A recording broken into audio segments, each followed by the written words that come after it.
Essa semana teve uma confusão enorme no Banco do Brasil com um cliente que estava na fila se queixando de demora no atendimento e que acabou brigando com a segurança do banco. Segundo o pessoal lá da segurança, esse cliente estava agressivo e justificou dessa forma os atos que ocorreram. Você vê nessas imagens aí, ele vai lá se aproximando do caixa, começa a ser empurrado pelo segurança. Há uma versão de que ele já tinha agredido pessoas, mas eu não vou entrar nesse mérito porque justamente a gente não estava lá para presenciar. O que temos são essas imagens aí que foram divulgadas na internet. Mas a grande questão dessa história é a péssima qualidade do atendimento dos bancos, né? Ai de quem tem que ir ao banco, quem não pode resolver suas coisas pela internet ou nos caixas eletrônicos, porque é abusivo simplesmente. O PROCON diz que fiscaliza, mas que não adianta fechar a agência, porque isso só iria piorar. Tem uma lei de 15 minutos que efetivamente na prática não funciona e o PROCON diz que vai todas as semanas fazer fiscalização, mas não está adiantando absolutamente nada, né? É preciso que alguém faça alguma coisa. Preciso que os sindicatos, os funcionários que acabam também se queixando de que são agredidos, os clientes, as entidades de classe se mobilizem para tentar resolver esse problema, porque é inadmissível esse atendimento que é prestado nas agências bancárias de todo o país e de Feira de Santana também, sendo que aqui é uma das cidades onde houve redução do tempo de atendimento e isso só fez agravar mais a situação. Estudantes do curso de medicina da UFES estão levando para as ruas hoje um movimento que eles começaram na internet, hoje estarão na própria universidade fazendo o movimento Libera Rui Costa, que é um movimento a favor do início do funcionamento do ambulatório de medicina da UFES lá no CSU da Cidade Nova. Está pronto, mas está pronto há muito tempo. Na Tribuna Feirense, quando eu ainda estava lá na editoria da Tribuna Feirense, essa edição aí é de abril de 2016, dava conta do atraso nas obras. E estavam realmente demorando muito para ficarem prontas. A manchete diz aí, né? Ambulatório da UFES no CSU a passos de tartaruga. A matéria da Lana Matos na época. Mas o ambulatório ficou pronto e nada de ser inaugurado. Uma das últimas matérias que eu fiz no ano passado lá na Tribuna Feirense, antes de deixar a editoria do jornal, foi essa daqui. Ficou pronto em 2016, mas não funciona. E essa matéria já foi de abril de 2017. Estava lá, abandonado, tudo prontinho e, claro, evidentemente já se degradando. Depois o César Oliveira, que é o proprietário da Tribuna Feirense, o médico César Oliveira, professor da universidade, escreveu sobre o assunto.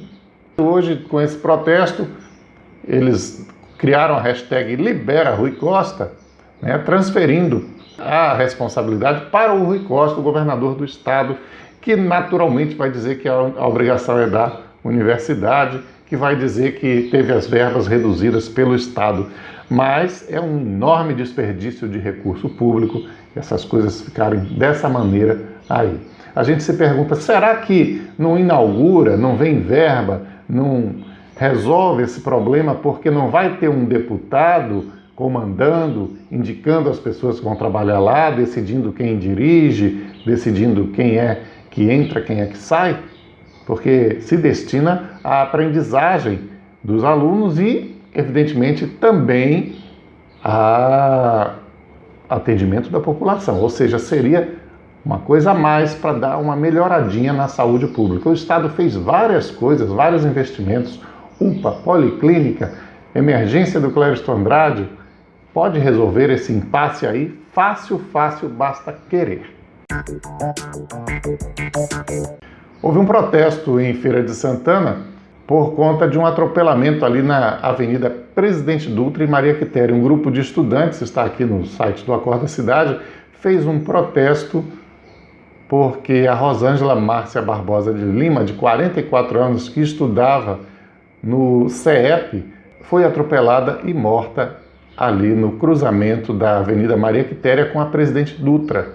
E os estudantes se queixam que, além dos riscos para a travessia, não tem tempo para a travessia dos pedestres, a Avenida Presidente Dutra é uma avenida muito larga, também está muito escuro e eles têm medo de assaltos. A cidade é uma escuridão e uma insegurança de ponta a ponta. Com o protesto, o trânsito ficou aí um pouco engarrafado, mas há realmente uma necessidade de que as pessoas sejam atendidas nessas reivindicações. Os estudantes estão ali tentando, à noite, geralmente são pessoas que trabalham, precisam trabalhar para poder sobreviver e, ao mesmo tempo, estudam para tentar melhorar de vida e, no mínimo, têm direito a essas condições que são coisas que deveriam ser proporcionadas pelo poder público, mas que o poder público não nos proporciona. O poder público é mestre em desperdício, em cobrar muito imposto, gastar com sua própria estrutura e não fazer nada, ou fazer muito pouco, em relação àquilo que ele deveria fazer. A Confederação Nacional dos Municípios divulgou uma lista das obras paralisadas em todo o país. E veja bem, o principal prejudicado entre todas as regiões brasileiras é o Nordeste, a região Nordeste. Olha aqui, 33% das obras paradas por região estão no Nordeste. É o maior percentual. Depois vem o Sudeste com 28%. Se você considerar o valor dessas obras, aí o Nordeste é ainda mais prejudicado. O valor que falta para ser executado por região. 40% das obras no Nordeste faltam ser executadas, um valor superior a R$1 bilhão. Então, o Nordeste é o grande prejudicado nessas obras. O estado da Bahia é o que está em 5º lugar em número de obras paralisadas. E são obras pequenas. São obras de pequeno porte. Nesse gráfico aqui, do tamanho da obra, as obras de pequeno porte, são essas daqui, elas representam quase 80%, 78% do total das obras. As obras de médio porte, 18%, e as obras de grande porte são apenas 4% desse total. Alguns veículos de comunicação estão tentando fazer entrevista com o ex-presidente Lula porque é o nome que o PT apresenta como seu candidato a presidente.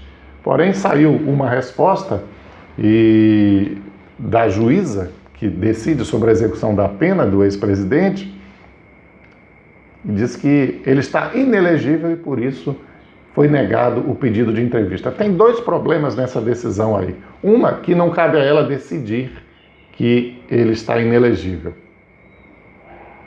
A decisão não pode ser com base no eu acho que ele está inelegível. Eu também acho que ele está inelegível, mas porque condenado em segunda instância. Mas como já houve casos em que condenados em segunda instância foram candidatos, isso também pode vir a beneficiar no futuro o ex-presidente Lula.